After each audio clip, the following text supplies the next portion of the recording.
Good morning, students. This is a clip to help you figure out how to do our building investigations board.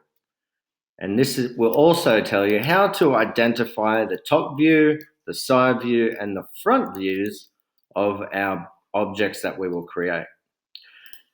These boxes tell us how many blocks have to go on top of each other in our model. The one set means that we put one block in that spot. There'll be one block in this spot. In the two, that means two blocks go on top of each other. One down here. If there's a 0, that means we don't put a block there. If there's a 3, that means we put 3 blocks on top of each other. So we have to pay attention to the numbers inside this box, as well as what we're putting on our website link.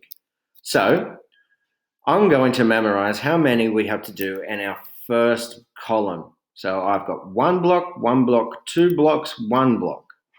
So I will go to the link and I'll click on my box icon up here in the top left-hand corner. You can make your blocks whatever color they want. I'm going to do gray just to make it easier for ourselves. When you put your blocks on your grid, okay, I want you to make sure that you start them from the top row and move down towards the left.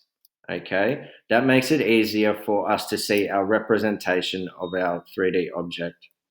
So I remember that my first column in our investigations board was 1, 1, 2, 1. So I'm going to go ahead and put down my boxes. So 1, 1, 2, make sure they're on top of each other, 1.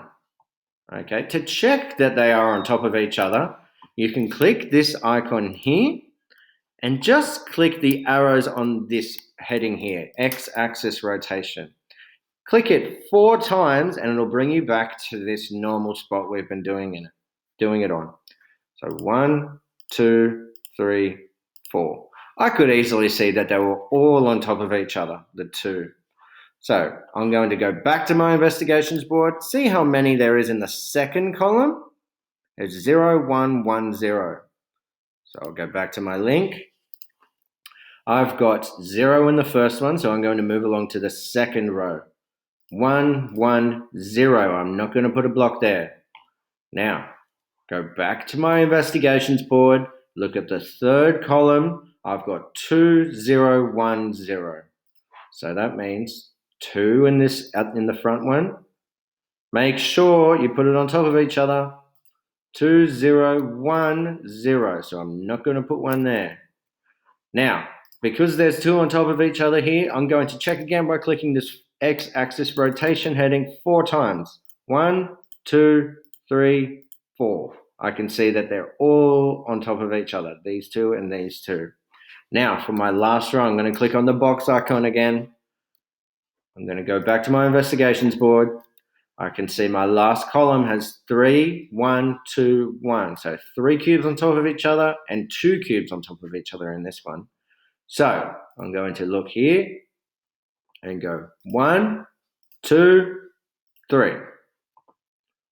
1, 1, 2, 1.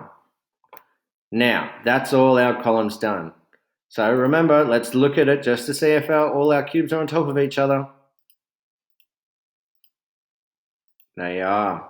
Okay, so now we've made our investigation board. Now to look at the side view, top view, and front view. We're going to click on Inspect in here. You're going to click on, it will already be on 3D. Click on 2D. And here we can see the front view, the right view, and the top view. The right view is another word for side view.